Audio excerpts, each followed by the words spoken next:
ماہ رمضان میں عبادت کے لیے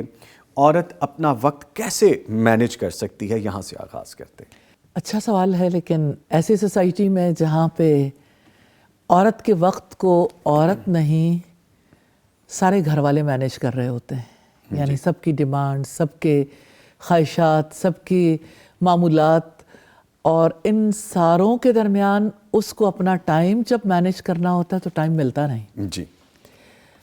آپ کو یاد ہوگا امام حرم نے بھی مردوں سے خصوصی طور پر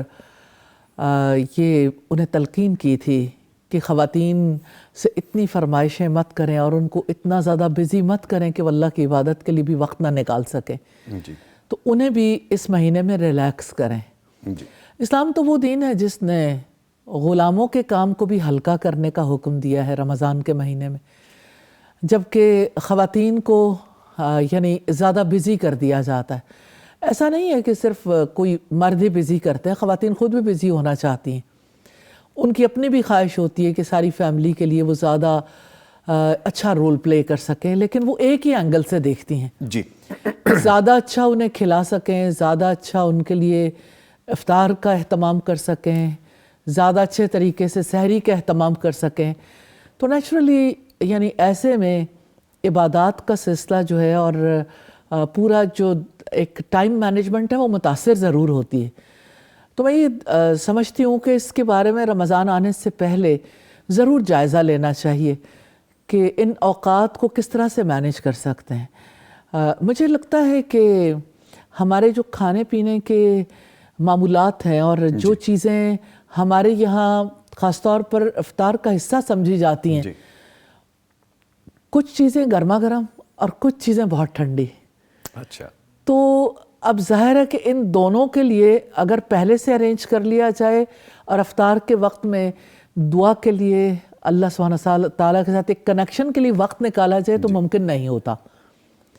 تو مجھے لگتا ہے کہ فوڈ پیٹرنز میں کچھ تبدیلی لانے کی ضرورت ہے۔ میں قطع کلامی کی معذرت چاہوں گا یہاں پہ۔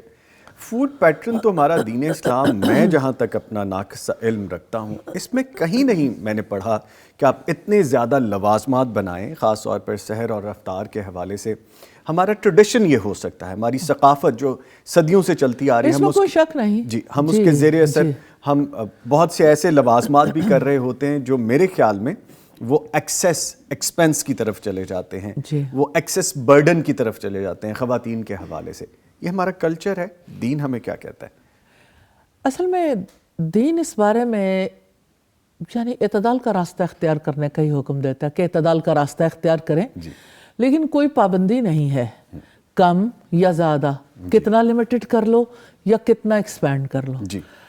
اپنے حالات کے مطابق ہر کوئی اس بارے میں ڈیسیژن لے سکتا ہے۔ لیکن آپ نے بات کی تھی ٹائم مینجمنٹ کی، ٹائم مینجمنٹ کو سب سے زیادہ یہی چیز متاثر کرتی۔ آپ دیکھیں 2 اوقات میں جو عبادت کے اوقات ہیں،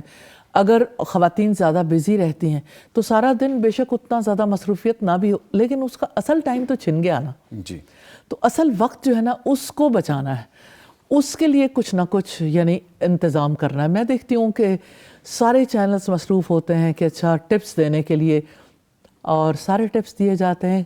مزید عورت کو مصروف کرنے کے لیے، یعنی رمضان کے مہینے میں جو اصل کام ہے ان کے لیے ٹپس کم دیے جاتے ہیں۔ مثال کے طور پر یہ ہے کہ کتنے چینلز ہیں جو یعنی زیادہ اچھے کھانے بنانے بتاتے ہیں کہ اچھا رمضان میں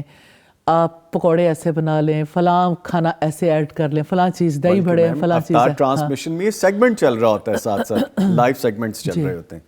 ٹھیک ہے، تو اس میں یعنی جب آپ سارے کا سارا ذہن صرف لذت کام و دہن تک لے آئیں گے تو نیچرلی اس کے لیے پھر عورت ٹائم کہاں سے مینیج کرے گی۔ تو مجھے یوں لگتا ہے کہ یہ ساری فیملیز کو بیٹھ کے سوچنا چاہیے اور سب کو اپنے اپنے گھرانوں کے اندر اسے ڈیسائیڈ کرنا چاہیے، اور اس کو سب سے پہلے تسلیم کرنا چاہیے کہ عبادت اگر مرد کا حق ہے تو عورت کا بھی ہے، اگر بوڑھوں کا حق ہے تو بچوں کا حق بھی ہے۔ تو اگر سب سے پہلی بات تسلیم کر لیں گے تو پھر وقت نکالنا بھی آسان ہو جائے گا، پھر فوڈ پیٹرنز چینج کرنے بھی آسان ہو جائیں گے، پھر اس کے لیے تھوڑا کمپرومائزز کرنے بھی آسان ہو جائیں گے۔ تو اس کے لیے یہی ہے کہ کم از کم یہ ضرور طے کریں افطار سے پہلے ½ گھنٹہ نہیں تو 15 منٹ تمام کاموں سے فارغ ہو کر سب گھر والے مل کے بیٹھیں، اللہ سبحانہ و تعالیٰ سے دعا کریں، ذکر کریں. یہ قبولیت دعا کا وقت بھی ہے، اور اس وقت میں اللہ سبحانہ و تعالیٰ کتنے ہی لوگوں کو جہنم کی آگ سے آزاد کرتے ہیں. اس وقت کو محض کھانے پینے کا وقت نہیں بنانا چاہیے. ٹھیک